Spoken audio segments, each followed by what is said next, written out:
فصل ثالث حدیث نمبر 1207 مسروق رحمۃ اللہ علیہ بیان کرتے ہیں، میں نے عائشہ رضی اللہ عنہا سے دریافت کیا، رسول اللہ صلی اللہ علیہ وسلم کے نزدیک سب سے زیادہ پسندیدہ عمل کون سا تھا؟ انہوں نے فرمایا جس پر دوام ہو۔ میں نے پوچھا آپ صلی اللہ علیہ وسلم مراد کے کس وقت تہجد پڑھا کرتے تھے؟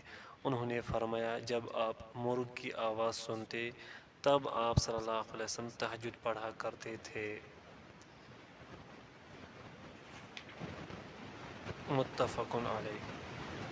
حدیث نمبر 1208 انس رضی اللہ عنہ بیان کرتے ہیں، جب ہم رسول اللہ صلی اللہ علیہ وسلم کو رات تہجد پڑھتے ہوئے دیکھنا چاہتے تو ہم آپ کو اس حالت میں دیکھ لیتے تھے، اور اگر ہم آپ کو سویا ہوا دیکھنا چاہتے تو ہم آپ کو سویا ہوا دیکھ لیتے تھے۔ یہ روایت صحیح ہے۔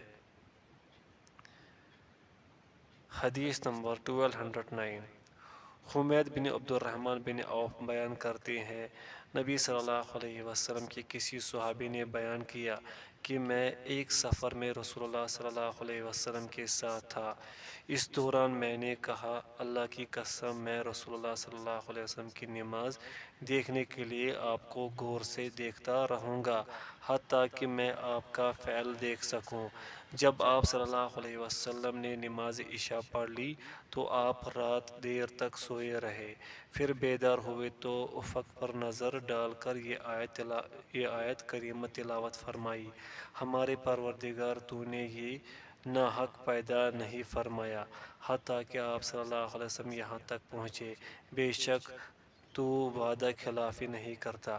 پھر رسول اللہ صلی اللہ علیہ وسلم نے اپنے بستر کی طرف ہاتھ بڑھایا اور وہاں سے مسواک نکالی، پھر کسی برتن سے پیالے میں پانی ڈالا اور مسواک کی، پھر نماز پڑھی حتیٰ کہ میں نے کہا آپ جتنی دیر سوئے تھے اس قدر نماز پڑھی، پھر آپ لیٹ گئے حتیٰ کہ میں نے دل میں کہا آپ نے جس قدر نماز پڑھی تھی اسی قدر سو گئے، پھر آپ بیدار ہوئے تو پہلی مرتبہ کی طرح عمل دہرایا اور آپ نے وہی آیات تلاوت کی، رسول اللہ صلی اللہ علیہ وسلم نے فجر سے پہلے 3 مرتبہ ایسے کیا۔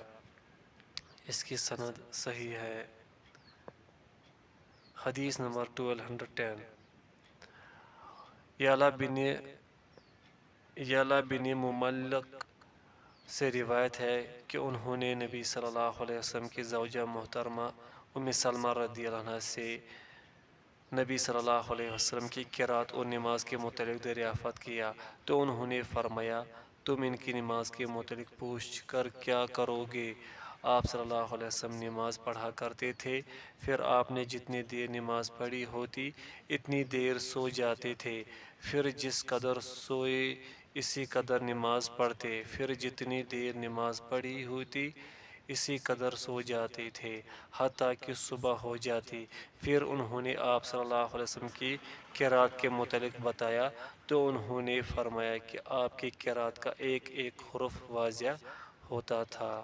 یہ روایت حسن ہے۔ ابو داؤد۔ باب نماز تہجد کے اذکار۔ فصل اول ابن عباس رضی اللہ عنہما بیان کرتے ہیں، جب نبی صلی اللہ علیہ وسلم تہجد پڑھتے تو اللہ اکبر کہنے کے بعد یہ دعا پڑھتے، اے اللہ ہر قسم کی حمد تیرے ہی لیے ہے، زمین و آسمان اور جو کچھ ان میں ہے انہیں تو ہی قائم رکھنے والا ہے، ہر قسم کی تعریف تیرے ہی لیے ہے، زمین و آسمان اور جو کچھ ان میں ہے اس کا تو ہی نور ہے، ہر قسم کی تعریف تیرے لیے ہے، زمین و آسمان اور جو کچھ اس میں ہے اس کا تو ہی مالک ہے، ہر قسم کی تعریف تیرے ہی لیے ہے، تو حق ہے، تیرا وعدہ حق ہے، تیری ملاقات حق ہے، تیری بات حق ہے، جنت حق ہے، جہنم حق ہے، تمام انبیاء علیہم السلام حق ہے، محمد صلی اللہ علیہ وسلم حق ہے اور قیامت حق ہے۔ اے اللہ میں تیرے سامنے جھک گیا، تجھ پر ایمان لایا، تجھ پر توکل کیا، تیری طرف رجوع کیا، میں نے تیری ہی توفیق سے جھگڑا کیا، میں نے تجھے ہی اپنا حاکم تصور کیا، پس تو میرے اگلے پچھلے ظاہر و پوشیدہ اور جنہیں تو مجھ سے زیادہ جانتا ہے وہ سارے گناہ معاف فرما دے۔ تو ہی ترقی اور تنزلی دینے والا ہے، صرف تو ہی معبود ہے اور تیرے سوا کوئی معبودی برحق نہیں۔ متفق علیہ۔ حدیث نمبر 1212۔ عائشہ رضی اللہ عنہا بیان کرتی ہے جب نبی صلی اللہ علیہ وسلم رات تہجد کے لیے کھڑے ہوتے تو آپ اپنی نماز کا افتتاح اس دعا سے کرتے تھے: اے اللہ، جبرائیل، میکائیل اور اسرافیل کے رب، زمین و آسمان کو عدم سے وجود میں لانے والے، حاضر و غائب کے جاننے والے، تو ہی اپنے بندوں کا ان امور میں فیصلہ فرمائے گا جن میں وہ اختلاف کرتے ہیں۔ ان اختلافی امور میں اپنی توفیق سے تو ہی میری رہنمائی فرما، بے شک تو ہی جسے چاہتا ہے سیدھی راہ کی طرف رہنمائی فرماتا ہے۔ رواہ مسلم۔ حدیث نمبر 1213۔ عبادہ بن صامت رضی اللہ عنہ بیان کرتے ہیں رسول اللہ صلی اللہ علیہ وسلم نے فرمایا: جو شخص رات کو اٹھ کر یہ دعا پڑھے: اللہ کے سوا کوئی معبود برحق نہیں، وہ یکتا ہے، اس کا کوئی شریک نہیں، اسی کے لیے بادشاہت ہے اور ہر قسم کی حمد اسی کے لیے ہے اور وہ ہر چیز پر قادر ہے، اللہ پاک ہے، حمد اللہ ہی کے لیے ہے، اللہ کے سوا کوئی معبود برحق نہیں، اللہ بہت بڑا ہے۔ گناہ سے بچنا اور نیکی کرنا محض اللہ کی توفیق سے ممکن ہے۔ پھر وہ یہ کہے: میرے رب مجھے بخش دے، یا فرمایا پھر اس نے دعا کی تو اس کی دعا قبول کی جاتی ہے، اگر وہ وضو کرے اور نماز پڑھے تو اس کی نماز قبول کی جاتی ہے۔ رواہ البخاری۔ فصل ثانی۔ حدیث نمبر 1214۔ عائشہ رضی اللہ عنہ بیان کرتی ہیں جب رسول اللہ صلی اللہ علیہ وسلم رات کو بیدار ہوتے تو آپ یہ دعا پڑھتے: لا الہ الا انت سے لے کر انک انت الوہاب، تیرے سوا کوئی معبود برحق نہیں، تو پاک ہے۔ اے اللہ، اپنی حمد کے ساتھ میں اپنے گناہوں کی تجھ سے مغفرت طلب کرتا ہوں اور تیری رحمت کا تجھ سے سوال کرتا ہوں۔ اے اللہ، میرے علم میں اضافہ فرما، جب تو نے مجھے ہدایت نصیب فرما دی تو اس کے بعد میرے دل کو ٹیڑھا نہ کرنا، مجھے اپنی طرف سے رحمت عطا فرما، بے شک تو ہی عطا فرمانے والا ہے۔ اس کی سند حسن ہے۔ حدیث نمبر 1215۔ معاذ بن جبل رضی اللہ عنہ بیان کرتے ہیں رسول اللہ صلی اللہ علیہ وسلم نے فرمایا: جو مسلمان اللہ کا ذکر کرتے ہوئے باوضو سو جائے اور پھر وہ رات کے کسی وقت بیدار ہو کر اللہ سے کسی خیر و بلائی کا سوال کرے تو اللہ وہی خیر اسے عطا فرما دیتا ہے۔ اس کی سند صحیح ہے۔ حدیث نمبر 1216۔ شریک الحوزنی رحمۃ اللہ علیہ بیان کرتے ہیں میں نے عائشہ رضی اللہ عنہ کے پاس حاضر ہو کر ان سے دریافت کیا: جب رسول اللہ صلی اللہ علیہ وسلم رات کو بیدار ہوتے تو آپ کس ذکر سے آغاز فرماتے تھے؟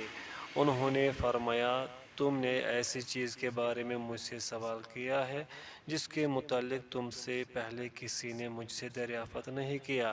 جب آپ رات کو بیدار ہوتے تو آپ صلی اللہ علیہ وسلم 10 مرتبہ اللہ اکبر، 10 مرتبہ الحمدللہ، 10 مرتبہ سبحان اللہ و بحمدہ، 10 مرتبہ سبحان الملک القدوس، 10 مرتبہ استغفر اللہ اور 10 مرتبہ لا الہ الا اللہ پڑھتے، پھر 10 مرتبہ دعا فرماتے: اے اللہ، میں دنیا اور روز قیامت کی سختیوں اور تکلیفوں سے تیری پناہ چاہتا ہوں۔ پھر آپ نماز تہجد شروع فرماتے۔ اس کی یہ روایت حسن ہے۔ فصل ثالث۔ حدیث نمبر 1217۔ ابو سعید رضی اللہ عنہ بیان کرتے ہیں جب رسول اللہ صلی اللہ علیہ وسلم نماز کے لیے اٹھتے تو اللہ اکبر کہہ کر یہ دعا پڑھتے: پاک ہے تو اے اللہ اپنی حمد کے ساتھ بابرکت ہے، نام تیرا بلند ہے، شان تیری اور تیرے سوا کوئی معبود برحق نہیں۔ پھر آپ صلی اللہ علیہ وسلم فرماتے اللہ بہت ہی بڑا ہے، پھر فرماتے میں اللہ سمیع و علیم کی پناہ کا طلبگار ہوں شیطان مردود سے، اس کے وسوسے سے، اس کے کبر اور اس کے جادو سے۔ ترمذی، ابو داود، نسائی اور ابو داود نے غیروں کے بعد یہ اضافہ نقل کیا ہے کہ آپ صلی اللہ علیہ وسلم 3 مرتبہ فرماتے لا الہ الا اللہ، اور حدیث کے آخر میں ہے پھر آپ صلی اللہ علیہ وسلم قرات کرتے۔ اس کی سند حسن ہے۔ حدیث نمبر 1218، ربیعہ بن کعب اسلمی رضی اللہ عنہ بیان کرتے ہیں میں نبی صلی اللہ علیہ وسلم کے حجرے کے قریب رات بسر کیا کرتا تھا۔ جب آپ رات تہجد کے لیے اٹھتے تو میں آپ صلی اللہ علیہ وسلم کو دیر تک یہ پڑھتے ہوئے سنتا، پاک ہے تمام جہانوں کا رب اور پاک ہے اللہ اپنی حمد کے ساتھ۔ نسائی، ترمذی میں بھی اسی طرح ہے اور انہوں نے فرمایا یہ حدیث حسن صحیح ہے، یہ روایت صحیح ہے۔ باب رات کے قیام پر رغبت دلانے کا بیان۔ فصل اول، حدیث نمبر 1219، ابو ہریرہ رضی اللہ عنہ بیان کرتے ہیں رسول اللہ صلی اللہ علیہ وسلم نے فرمایا جب تم میں سے کوئی سو جاتا ہے تو شیطان اس کی گدی پر 3 گرہ لگا دیتا ہے، وہ ہر گرہ پر یہ فسوں پھونک دیتا ہے ابھی تو بہت رات ہے سو جاؤ۔ اگر تو وہ بیدار ہو کر اللہ کا ذکر کرتا ہے تو ایک گرہ کھل جاتی ہے، پھر اگر وضو کر لیتا ہے تو دوسری گرہ کھل جاتی ہے، اور اگر نماز بھی پڑھ لے تو تیسری گرہ بھی کھل جاتی ہے، اور وہ صبح کو حشاش بشاش ہوتا ہے، جبکہ بصورت دیگر وہ غمگین و پریشان اور سستی کا شکار ہوتا ہے۔ متفق علیہ۔ حدیث نمبر 1220، مغیرہ رضی اللہ عنہ بیان کرتے ہیں نبی صلی اللہ علیہ وسلم اس قدر قیام فرماتے کہ آپ کے پاؤں سوج جاتے۔ آپ سے عرض کیا گیا آپ یہ طویل قیام کیوں کرتے ہیں جبکہ آپ کی اگلی پچھلی سب لغزشیں معاف کر دی گئی ہے؟ آپ صلی اللہ علیہ وسلم نے فرمایا تو پھر کیا میں شکر گزار بندہ نہ بنوں؟ متفق علیہ۔ حدیث نمبر 1221، ابن مسعود رضی اللہ عنہ بیان کرتے ہیں نبی صلی اللہ علیہ وسلم کے پاس ایک آدمی کا تذکرہ کرتے ہوئے بتایا گیا کہ وہ شخص صبح ہونے تک سویا رہتا ہے اور نماز بھی نہیں پڑھتا۔ آپ صلی اللہ علیہ وسلم نے فرمایا شیطان ایسے آدمی کے کان یا فرمایا اس کے کانوں میں پیشاب کر دیتا ہے۔ متفق علیہ۔ حدیث نمبر 1222، ام سلمہ رضی اللہ عنہ بیان کرتی ہے رسول اللہ صلی اللہ علیہ وسلم ایک رات گھبرائے ہوئے بیدار ہوئے تو فرمایا سبحان اللہ، آج رات کس قدر خزانے نازل کیے گئے اور کس قدر فتنے عذاب نازل کیے گئے، ان حجرے والیوں کو کون جگائے گا؟ یعنی آپ صلی اللہ علیہ وسلم اپنی ازواج مطہرات کے بارے میں فرما رہے تھے تاکہ وہ نماز تہجد پڑھیں۔ کتنی ہی عورتیں ہیں جو دنیا میں تو لباس زیب تن کیے ہوئے ہیں لیکن وہ آخرت میں برہنہ ہوں گی۔ رواہ البخاری۔ حدیث نمبر 1223، ابو ہریرہ رضی اللہ عنہ بیان کرتے ہیں رسول اللہ صلی اللہ علیہ وسلم نے فرمایا ہر رات جب آخری تہائی رات باقی رہ جاتی ہے تو ہمارا رب تبارک و تعالی آسمان دنیا پر نزول فرماتا ہے اور پوچھتا ہے کوئی ہے جو مجھ سے دعا کرے میں اس کی دعا قبول کروں، کوئی ہے جو مجھ سے مانگے میں اسے عطا کروں، اور کوئی ہے جو مجھ سے مغفرت طلب کرے تو میں اسے بخش دوں۔ اور مسلم کی روایت میں ہے پھر وہ اپنے دونوں ہاتھ پھیلا کر فرماتا ہے کوئی ہے جو عطا کرنے والے سخی اور انصاف کرنے والے کو قرض عطا کرے، یہ سلسلہ جاری رہتا ہے حتیٰ کہ فجر طلوع ہو جاتی ہے۔ متفق علیہ۔ حدیث نمبر 1224، جابر رضی اللہ عنہ بیان کرتے ہیں میں نے نبی صلی اللہ علیہ وسلم کو فرماتے ہوئے سنا بے شک رات میں ایک ایسی گھڑی ہے کہ اس وقت کوئی مسلمان شخص دنیا و آخرت کی جو بھی چیز اللہ سے مانگتا ہے تو وہ اسے وہی چیز عطا فرما دیتا ہے، اور یہ ہر رات ہوتا ہے۔ رواہ مسلم۔ حدیث نمبر 1225۔ عبداللہ بن عمر رضی اللہ عنہما بیان کرتے ہیں رسول اللہ صلی اللہ علیہ وسلم نے فرمایا، داؤد علیہ السلام کی نماز اور داؤد علیہ السلام کا روزہ اللہ کو انتہائی محبوب ہے۔ آپ نصف شعبان سوتے اور تہائی رات قیام کرتے تھے، پھر رات کا چھٹا حصہ سوتے تھے اور ایک دن روزہ رکھتے اور ایک دن افطار کرتے یعنی چھوڑتے تھے۔ متفق علیہ۔ حدیث نمبر 1226۔ عائشہ رضی اللہ عنہا بیان کرتی ہے، رسول اللہ صلی اللہ علیہ وسلم رات کا ابتدائی حصہ سوتے اور آخری حصہ تہجد پڑھتے ہوئے جاگتے تھے، پھر اگر آپ نے تعلق زن و شو قائم کرنا ہوتا تو قائم کرتے، پھر سو جاتے۔ اگر آپ اذان اول کے وقت جنبی ہوتے تو آپ جلدی سے غسل فرماتے، اور اگر جنبی نہ ہوتے تو نماز کے لیے وضو کرتے، پھر 2 رکعتیں پڑھتے۔ متفق علیہ۔ فصل ثانی۔ حدیث نمبر 1227۔ ابو امامہ رضی اللہ عنہ بیان کرتے ہیں، رسول اللہ صلی اللہ علیہ وسلم نے فرمایا، نماز تہجد پڑھا کرو کیونکہ وہ تم سے پہلے صالحین کی روش ہے، تمہارے رب کا قرب حاصل کرنے، گناہوں کی معافی اور گناہوں سے باز رہنے کا ذریعہ ہے۔ یہ روایت حسن ہے۔ حدیث نمبر 1228۔ ابو سعید خدری رضی اللہ عنہ بیان کرتے ہیں، رسول اللہ صلی اللہ علیہ وسلم نے فرمایا، 3 قسم کے لوگوں پر اللہ خوش ہوتا ہے، وہ آدمی جو نماز تہجد پڑھتا ہے، وہ لوگ جو نماز کے لیے صف بندی کرتے ہیں، اور وہ لوگ جو دشمن کے خلاف لڑنے کے لیے صف بندی کرتے ہیں۔ اس کی سند ضعیف ہے۔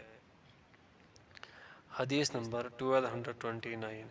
عمر بن ابسہ رضی اللہ عنہ بیان کرتے ہیں، رسول اللہ صلی اللہ علیہ وسلم نے فرمایا، رات کے آخری حصے میں رب تعالی بندے کے انتہائی قریب ہوتا ہے، اگر تم اس وقت اللہ کو یاد کرنے والوں میں شامل ہو سکو تو ہو جاؤ۔ اس کی سند حسن ہے۔ اور امام ترمذی رحمۃ اللہ نے فرمایا، یہ حدیث سند کے لحاظ سے حسن صحیح غریب ہے۔ حدیث نمبر 1230۔